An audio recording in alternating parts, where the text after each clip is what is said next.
On est là aujourd'hui parce que la situation qui est présente au Gabon est plus que préoccupante. Il y a des gens qui ont été assassinés, simplement parce qu'ils ont osé revendiquer leur avance. Ali Bongo n'a pas hésité un seul instant à lancer sa milice sur le peuple. Et au regard de ça, au regard du deuil qui nous touche actuellement, on avait d'autres choix que de poser un acte également à l'endroit de nos compatriotes. Personnellement, vous êtes plus proche vous savez, je suis Bantou. Et chez les Bantous, on est tous apparentés. Un Gabonais qui tombe, je me sens automatiquement concerné.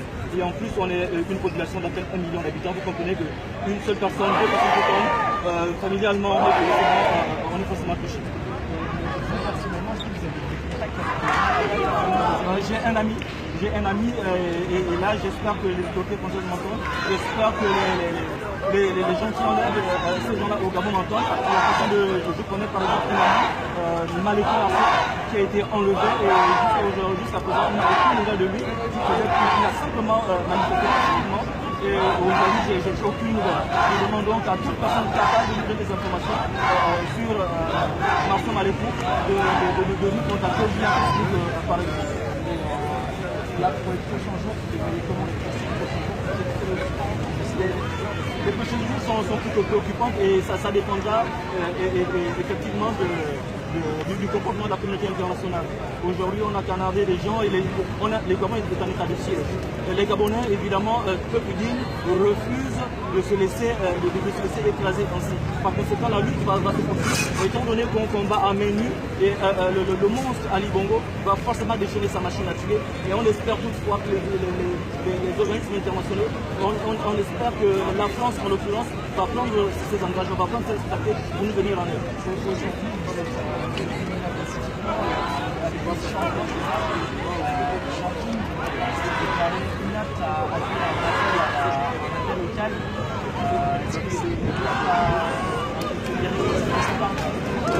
Vous savez, aujourd'hui, notre vote contre Ali Bongo a d'abord été un vote de sanction plus qu'un vote pour Jean-Pierre. Jean-Pierre est un politicien et il a été également chef de la diplomatie africaine. Donc on connaît qu'il est assujetti à un certain nombre de règles. Mais nous, le peuple, on n'attendra pas le mot d'ordre de Jean-Pierre. Lorsque le peuple s'est levé, on n'a pas eu un mot d'ordre de Jean-Pierre. Par conséquent, qu'il prenne ses engagements ou pas, le peuple se défendra.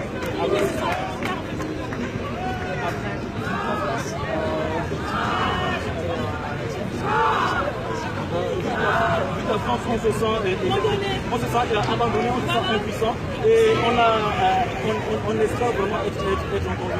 C'est pour ça qu'on arrive, venu ici avec des t-shirts pour montrer d'abord qu'on est des pacifistes. Le peuple gabonais, le peuple bantou est un peu pacifiste. Nous prenons la terre. C'est d'ailleurs la raison pour laquelle nous nous sommes sortis avec aucune arme dans les rues.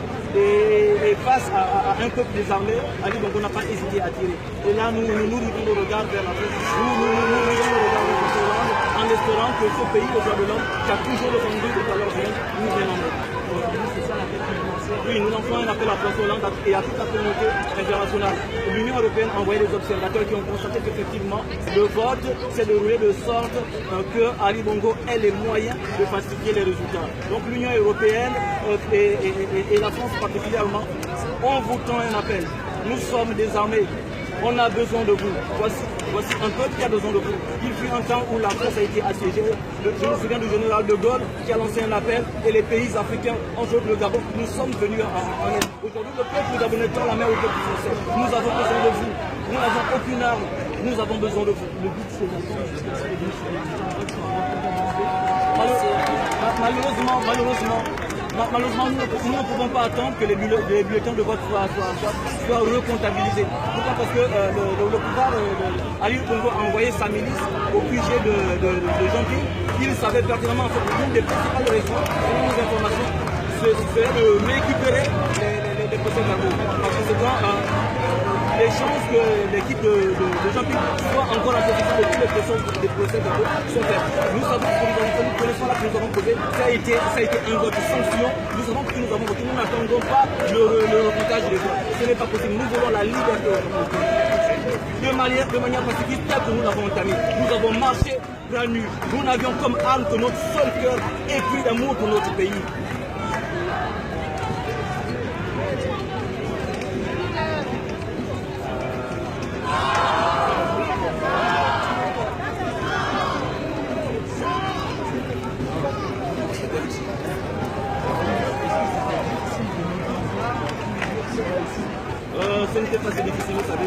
face à un tel malheur, les gens se mobilisent facilement. Il a suffi d'un message sur Facebook et tout le monde est accouru. Parce qu'évidemment, chacun de nous pleurait là dans sa chambre. Chacun de nous exprimait sa colère dans sa chambre. Parce que la communauté gabonaise est majoritairement estudiantine en France.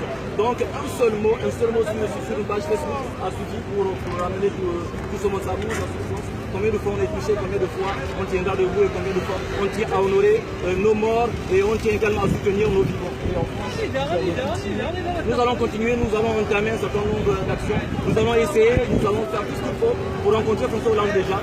Quitte à ce qui ne nous reçoit pas, nous ferons tout. Nous irons voir le chef de la diplomatie française, Hérault. Nous allons lui demander d'arrêter de coopérer avec le Gabon. Nous irons au ministère de la Défense pour que la France ne coopère plus, arrête de checker de coopération avec ce régime-là. Que la France ne conseille plus militairement le régime Bongo-PDG parce que c'est un régime qui utilise toute l'expérience et tout le savoir-faire français pour écraser le peuple gabonais, ce qui est inadmissible au XXIe siècle. D'accord. Ici, on ne parle pas au Bongo. J'espère que non, sinon ce n'est pas possible. De toutes les façons, aujourd'hui, même au sein du parti de Bongo, on reçoit, il y a des défections tout le temps. Au sein de l'UJPDG, par exemple, pas plus tard que lors d'une réunion qu'ils ont eu hier soir, ils sont aujourd'hui partagés. Aujourd'hui, ils savent, ils reconnaissent qu'ils ont perdu et c'est inadmissible ce que leur chef dit, ce que leur leader pose comme action. Je m'appelle Roméo Ndimi.